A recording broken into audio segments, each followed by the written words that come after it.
It's a day that started with India's captain opting to rest. It's a day that's ended with India's stand-in captain opting to breathe fire yet again to keep his team's bid of levelling the series alive. Through the middle, India opted to bat first and folded up for 185 on day one of the series decider of the Gavaskar trophy. So a lot for Sanjay Manjrekar to unpack on day one of this year. It's quite an eventful start to the year.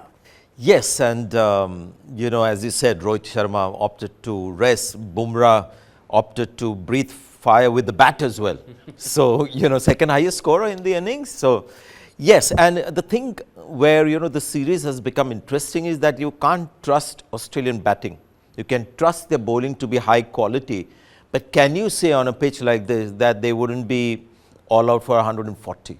Easily possible. And that is why, the series has been fun and day two likely to be some good fun. And that is for that reason itself that age-old adage holds true and perhaps prudent. Don't judge the score or the pitch till both teams have batted. Yeah, it's more about how Australia bat against an attack which is not as good as the Australian, because Simon Catich suggests that this could be one of the best Australian bowling attacks combined. And you tend to agree in these conditions. There was just no relief for the Indian batters with quality pressure, one after the other. Even, the new guy, Beau, Webster. Yeah, he proved to be better than Mitchell Marsh as a bowler. So it was relentless. But the Australian batting, if India can get that ball in that right area, as they say, it's not going to be easy for Australia. Plus, I keep saying India have Bumrah. Yeah, and it's particularly curious because this is far from the usual Sydney script. Sydney is usually that last test of the tour where you go with a certain amount of assurance that there will be runs on offer. This pitch is not like that one. No, and it's not a drop-in pitch, so it's right for us. And it was right to expect the Sydney pitch to have the traits of the past, a little bit of turn and some help on day 3, 4 and 5.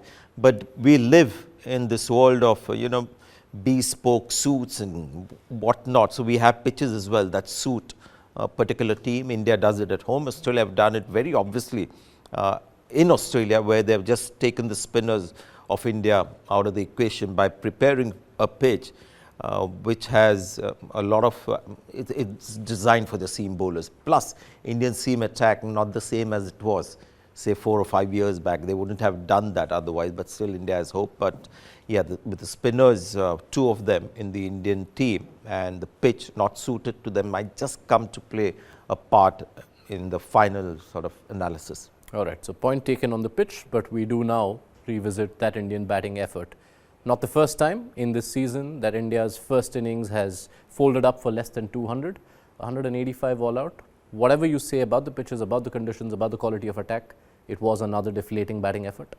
Yes, and little bit understandable because the pitch had a lot of life in it, and this bowling attack has just got better and better. And that is where I think the series is now looking like it's more, it's Australia, the host, looking the stronger team because their bowling has just got better.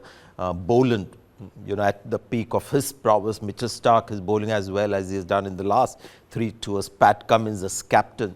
So yes, it's going to be a little tough for the Indian batters. Having said that, curious sort of dismissal. Jaiswal technically trying to get onto the front foot. Rahul not able to carry his form.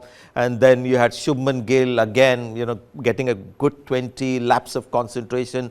Virat, Kohli having the same issues. Rishabh Pant now completely confused, extreme defense. So there are all sort of, what should I say? No one is looking foolproof. And that's been the problem. Yeah, 2 of them in particular I want to spend an extra minute on. Shubman Gill, because the manner as well as the moment. Because at 60 odd for 2, you'd perhaps give the first session to India or at least call it even. But Gill falling last ball before lunch was a big moment. Yeah, big moment in the game, and test matches are decided by these kind of moments because he spent time in there. And once you've got 20 and 30, you've got to just cash in. I know this is not a pitch where you get 150, but the way he got out, I mean, there was nothing in the pitch there for Nathan Lyon. Somewhere I think India made too much about that being the last over before Lyon. There was some time wasting, and somewhere that came into play. But credit to Nathan Lyon, using the no turn in the pitch to his advantage with the angle. But this is the 3rd time that Shubman Gill has got set, looked good, and got out. So that is something that the team management should be really focusing on, not batters who are really struggling like a Virat Kohli, but somebody who's looking good, getting in and then almost giving it away. And that part of his game becomes what Gill needs to change if he has to take that step up, because there was so much sympathy for his axing at MCG. Yeah. But it is these 20s and 30s that you need to make more of to make a mark. Yes, and because we hail him as, you know, one of our future top order batters, and there's so much being said about him, something that must be expected from Shubman Gill.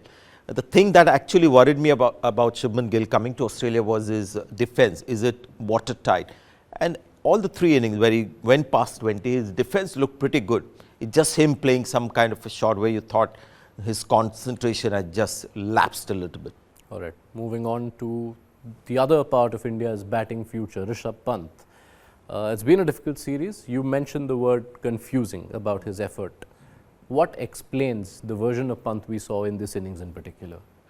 What's going on in his head is actually what we're seeing, and it's very difficult to read Rishabh Pant. Because this was one of those innings where he must have made only 2 or 3 attempts at an attacking shot in a vigil that was over 2 hours at the crease, and it's something that he's never done before. I don't know whether the outside noise, as they say, is starting to play on his mind, but this is a Rishabh Pant we don't want to see. He played a cut shot, looked really good. When he plays attacking cricket, balance of, you know, whatever kind of game that he plays, I'd like to see him play in that fashion, and we have to learn to accept Pant the way he is. There's not been a single big innings that Pant has played which has been below the strike rate of 60. That 89 not of the strike rate 60, all the other big innings have been 80 and 90 strike rate. So don't expect him to get out in a nice way and put, you know, confusion in his head. If there's been something said in the dressing room about him putting a price on his wicket and play as per the situation, he won't be able to do it. What is the gospel of batting, whether you're playing for a draw or playing to win the game, is play to your strength. And Pant's strength is not grafting, and that is Pujara's strength. And if Pujara steps out and tries to hit the ball for a 6, that is playing out of character. And today was Pant doing that with just 3 maybe attacking shots. Attempt was out of character. Yeah, that strike rate and the amount of blows he copped to his body were reminiscent of Pujara from the last tour.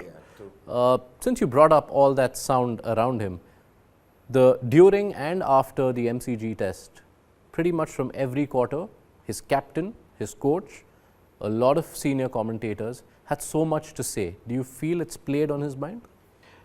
It's very hard to know, because I'm hearing things of, you know, new players having a completely different mindset. So what is being said outside, you know, when Virat and Ravi were part of the team management, the captain and, you know, coach Ravi, they made sure that the outside noise was still there, but the inside noise was what the players got to hear. And they made the noise so much that the outside noise got, you know, buried in that. And I think that is important. I hope nothing inside the dressing room has been conveyed to Rishabh Pant or suggested to him that's going to get us to see this kind of Rishabh Pant. If that is the case, then obviously it's not the right message that has been sent to him. All right. Australia played their own part, of course, in bundling India out for 185. The star bowler, Scott Boland, with 4 wickets. What is it about him? How is he so good? And why does he so consistently rattle this Indian batting lineup?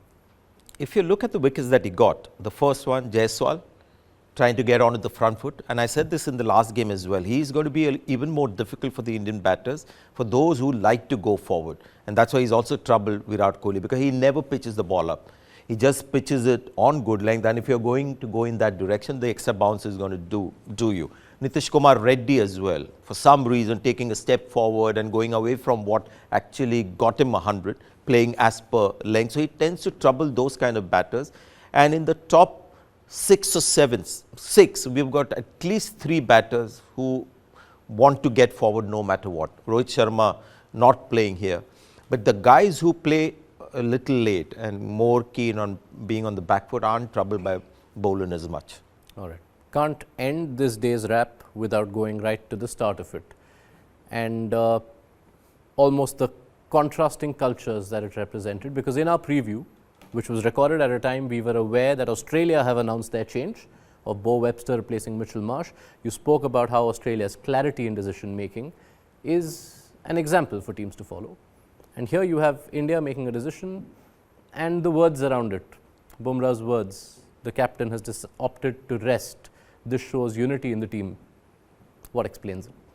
See, I think somewhere whoever is getting that message outside is not aware of the changing India, the fans. A lot of people have evolved over the years. There are certain quarters that make a lot of noise, but that is still a minority. I'm sure you go out on the streets and talk to any cricket fan and they wouldn't be pleased that they haven't got the real picture. The biggest tragedy is that Rohit Sharma has taken a noble decision. It's something that is in sync with Rohit Sharma, the person.